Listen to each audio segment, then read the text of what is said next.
હવે જોઈએ સમાચારો વિગતવાર. અંકલેશ્વર ઔદ્યોગિક વસાહતમાં પુનઃ ઉદ્યોગોનું ટોક્સિક ઝેર વરસાદી કાચમાં વહેતું થઈ જતા પર્યાવરણ પ્રેમીઓમાં ભારે રોષ જોવા મળ્યો હતો. રાધે ઇન્ડસ્ટ્રીઝ કેડીલા ઝાયડસ યુનિટ 2 પાસેથી ખાડીમાં લીલા રંગના રાસાયણિક પાણીની ખાડી છલકાઈ ઉઠી હતી.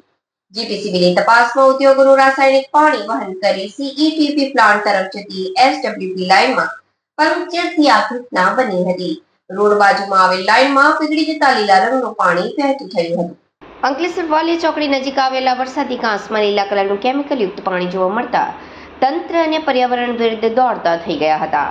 આ ઘટનાની વિગતો અંકલેશ્વર જેડીસીમાં આવેલ રાધે ઇન્ડસ્ટ્રીઝ અને કેડીલા ઝાયડસ કંપનીને એસડબ્લ્યુપીની લાઇન પસાર થાય છે, જેમાં રાધે ઇન્ડસ્ટ્રીઝ પાસે કોઈ કારણોસર લાઇનનો પાઇપ પીગળી જતા અંદર રહેલા કેમિકલયુક્ત પાણી જાહેરમાં વહેતું થયું હતું, જે વરસાદી કાંસમાં થઈ પરિણામે ફાઇનલ પમ્પિંગ સ્ટેશન સુધી પહોંચ્યું હતું. જીપીસીબી, એનસીટી અને ગેમીની મોનિટરિંગ ટીમો સામે અનેક પ્રશ્નાર્થ ઊભા થયા સાથે અંકલેશ્વર ઔદ્યોગિક એસ્ટેટમાં પણ અનેકવાર જોવા મળ્યું આ કલરનું પ્રદૂષિત પાણી નજરે પડી ચૂક્યા છે. ઘટના અંગેની જાણ થતાં તમામ તપાસ એજન્સી સ્થળ પર દોડી આવી હતી.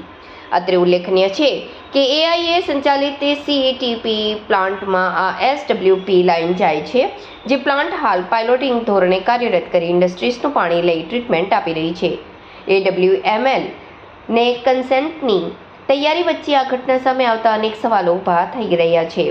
આ ઘટના અંગે જીપીસીબીના પ્રાદેશિક અધિકારી ડોક્ટર જિજ્ઞાબેન ઓઝાએ જણાવ્યું હતું કે સ્થળ તપાસ કરતા એસડબ્લ્યુપી લાઇન પાસે કોઈ દ્વારા તાપણું કરવામાં આવતા કે સળગતું લાકડું પડતા પાઇપ પીગળી હોવાનું તેમાં રહેલા ઇન્ડસ્ટ્રીયલ પાણી વહેતું થયું હતું. વધુમાં આ દૂષિત પાણી ત્વરિત અસરથી લિફ્ટ કરી ટ્રીટમેન્ટ માટે મોકલી આપવામાં આવ્યું હતું અને આ અંગે હાલ તપાસ ચાલી રહી છે.